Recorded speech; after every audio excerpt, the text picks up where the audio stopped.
Welcome back. Joining us now is Curt Kemp of the Mining Journal. And Curt, after 7 straight losses, the men's basketball team finally got back on track this weekend. Yeah, and you know, with the 7 straight losses, it was tough. I mean, it was tough goings for the team, but they did pick up the 2 wins. First of all, they went up against Tiffin, and the win was 77-58. Tiffin, it's a first-year team in the GLIAC. They're really basically struggling to find their identity as far as the GLIAC goes, and it was a must-win game, really, for the Wildcats.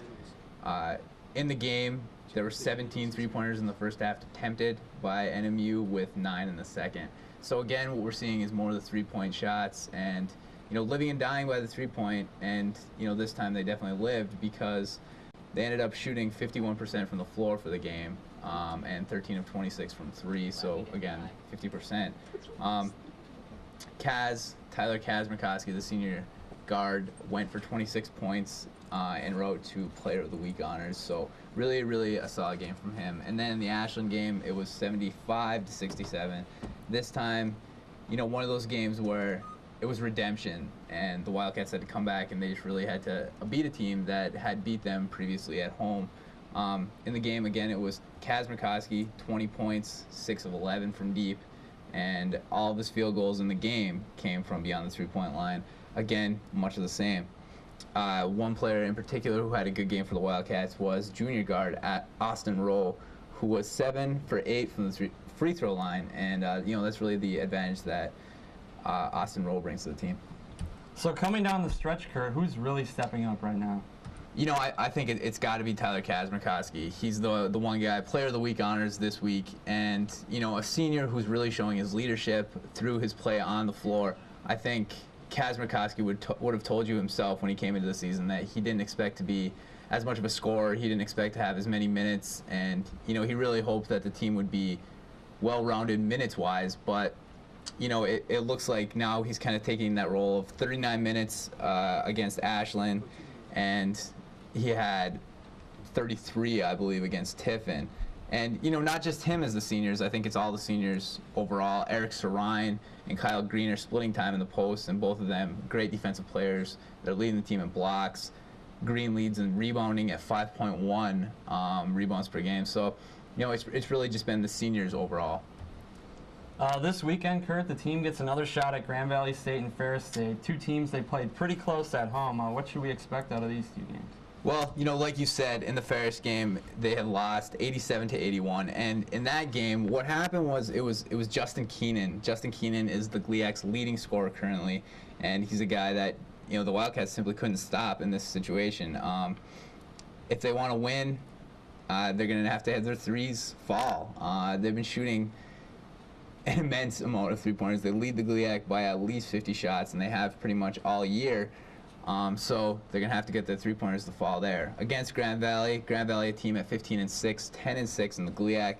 They come in and, you know, they had beat Northern already at home in Marquette 64-56, but currently they lost 2 straight last week, and that snapped a 6-game winning streak for the Lakers. They're going to be led by their seniors, much like Northern is right now. Pete Trammell is one of the seniors on the team who he made it to the honor roll for the GLIAC Player of the Week last week. He's got 1,000 points in his career, and he's a guy who can really just fill it up for the Lakers. So ideally what you need to do is stop him, and Grand Valley comes in as a very defensive team, and you know, you've really got to get your points somehow, and if you're thinking NMU, you're thinking threes again. Well, we'll see if the Cats can keep the winning going this weekend. We're going to take another break, and when we come back, we'll recap the women's action.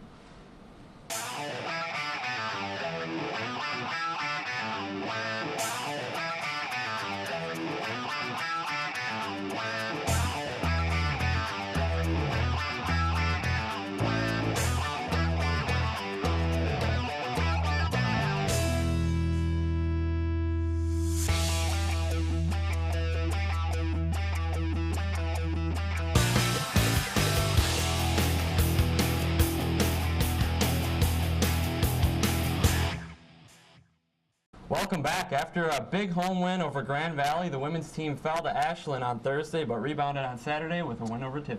Yeah, and it seems like both teams are kind of taking that win versus Tiffin and rolling with it because, like I said earlier, it's a team that's coming into the GLIAC. It's their first year, and a lot of youth on both the men's and the women's teams, and that was pretty much the case with the Tiffin win for the women.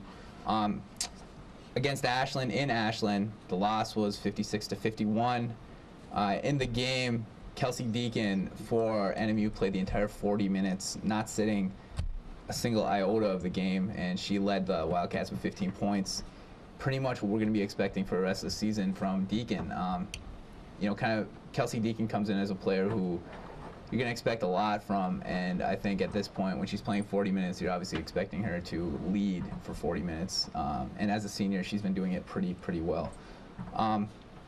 In the Ashland game, it was kind of a story of fouls. It was 18 fouls for the Wildcats to 9 for Ashland, and it resulted in only 1 for 2 for Northern Michigan University from the free throw line. So, definitely one of those stats that I'm sure Coach Troy Madsen was not very happy about, and kind of a stat that basically set the story of the game. It was very rough, and the Wildcats didn't get to the line.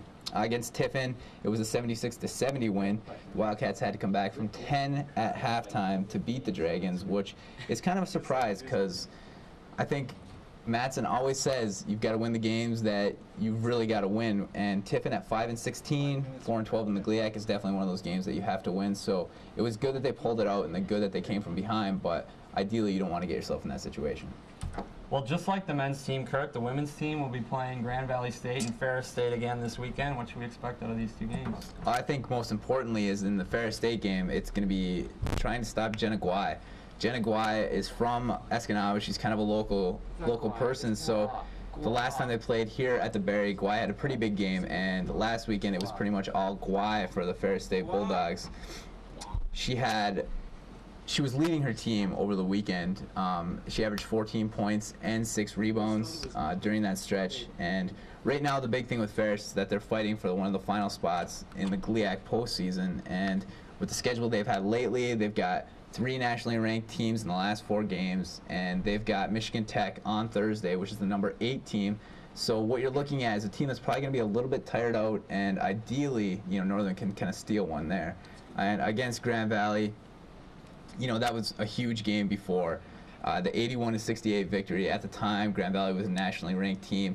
They're clearly going to be looking for revenge in this situation. So, you hope for the best, but it looks like one of those games where it's going to be an uphill battle. Yeah, it should be really interesting to watch. That's going to wrap things up for this week's edition of the show. For the entire crew, I'm Pete Francis. We'll see you next time.